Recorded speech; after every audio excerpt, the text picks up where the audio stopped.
Hello friends, આજે આપણે બનાવીશું પરંપરાગત રીતે કાલી ચૌદશ સ્પેશિયલ ખાટા વડા. આ વડા ટેસ્ટમાં ખૂબ જ સરસ લાગે છે.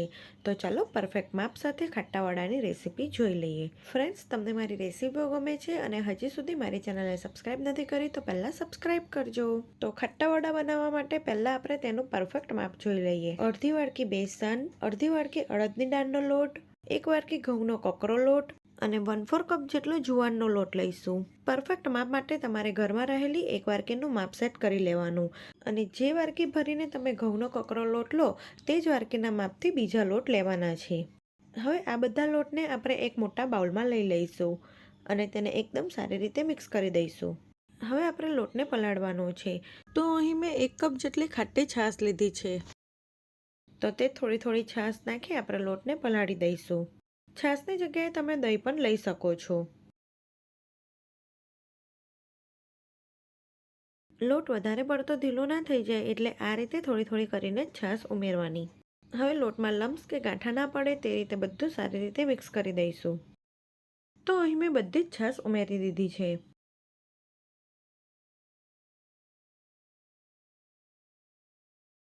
હજી લોટ આપણાને કડક લાગે છે એટલે આપણે તેમાં 1/4 કપ જેટલું પાણી ઉમેરીશું અને તેને એકદમ સારી રીતે મિક્સ કરી દઈશું. વધારે જાડો પણ નહીં અને વધારે પાતળો પણ નહીં, તે રીતે લોટની થિકનેસ રાખવાની. તો અહીંયા બધું સારી રીતે મિક્સ થઈ ગયું છે. આ રીતના લોટની થિકનેસ રાખવાની છે. લોટ પલળશે એટલે તે હજી થોડોક ઢીલો થશે. હવે આપણે લોટને ઢાંકીને લગભગ 5 થી 6 કલાક માટે ગરમ જગ્યાએ રહેવા દઈશું એટલે એકદમ સરસ આઠો આવી જશે. તો અહીંયા 6 કલાક જેવું થઈ ગયું છે અને તમે જોઈ શકો છો એકદમ સરસ લોટમાં આઠો આવી ગયો છે અને લોટમાં જાળી પણ ખૂબ જ સરસ પડે છે. તો હવે આપણે તેમાં બાકીના મસાલા કરી દઈશું. તો 1 ચમચી મીઠું, 1 ચમચી લાલ મરચું પાવડર, 1 ચમચી આદુ મરચાંની પેસ્ટ, 1/4 ટેબલસ્પૂન જેટલી હિંગ, અડધી ટેબલસ્પૂન જેટલી હળદર, 1/4 કપ જેટલા ઝીણા સમારેલા લીલા ધાણા અને મોણ માટે આપણે 2 ટેબલસ્પૂન જેટલું તેલ ઉમેરીશું. સાથે જ આપણે તેમાં અડધી ટેબલસ્પૂન જેટલો ખાવાનો સોડા ઉમેરીશું અને બધા જ મસાલાને એકદમ સારી રીતે મિક્સ કરી દઈશું. ધાણાની જગ્યાએ તમે ઝીણી સમારેલી મેથીની ભાજી પણ ઉમેરી શકો છો. ખાટા વડાનું ખીરું આપણે દાલ વડા માટે ખીરું બનાવીએ એવું જ બનાવવાનું છે. અત્યારે મને ખીરું થોડું ઘટ લાગી રહ્યું છે તો આપણે તેમાં 2 થી 3 ટેબલસ્પૂન જેટલું પાણી ઉમેરીશું અને તેને સારી રીતે મિક્સ કરી દઈશું. સાથે જ આપણે તેલને પણ ગરમ કરવા માટે મૂકી દઈશું.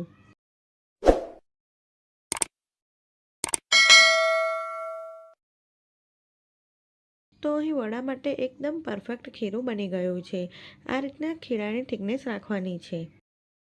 તો જે તેલ ગરમ કરવા માટે મૂક્યું હતું તે મીડિયમ ગરમ થઈ ગયું છે. તો થોડોક પાણીવાળો હાથ કરી થોડું બેટર લઈ વડા બનાવી લઈશું. તો મીડિયમ સાઇઝના આપણે વડા બનાવી લઈશું. તેલ ગરમ થઈ જાય પછી ગેસની ફ્લેમ મીડિયમ કરી દઈશું અને મીડિયમ ફ્લેમ રાખીને જ આ વડાને તળવાના. વડાને તમે તેલમાં ઉમેરશો એટલે તે થોડીક જ વારમાં આ રીતે ઉપર આવી જશે. તો અહીં તમે જોઈ શકો છો આપણા વડા એકદમ સરસ ફૂલીને મોટા થયા છે. આ વડા થોડાક તળાય પછી જ તેને આપણે ફેરવવાના, તરત નથી ફેરવવાના. હવે આપણે વડાને ફેરવીને બધી જ સાઈડથી ગોલ્ડન બ્રાઉન કલરના થાય ત્યાં સુધી તળી લઈશું. આ વડા તળતી વખતે તેલનું ટેમ્પરેચર ખાસ ધ્યાન રાખવાનું છે. જો તેલ થોડુંક ઠંડુ હશે તો વડા તેલ પી જશે અને તે ખીલશે નહીં અને જો તેલ વધારે પડતું ગરમ હશે તો વડા ઉપરથી લાલ થઈ જશે અને અંદરથી કાચા રહેશે. એટલે આ વડાને તમારે મીડિયમ ફ્લેમ પર જ તળવાના છે.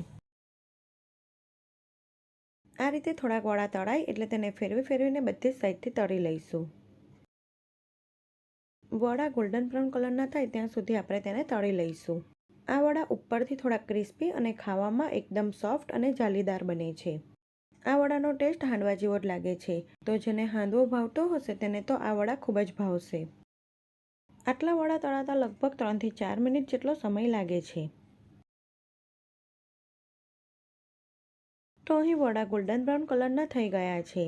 તો આ વડાને આપણે તેલમાંથી નિતારીને એક બાઉલમાં કાઢી લઈશું. આ વડાને તમે ગરમા ગરમ ચાની સાથે પણ સર્વ કરી શકો છો. તે ટેસ્ટમાં ખૂબ જ સરસ લાગે છે.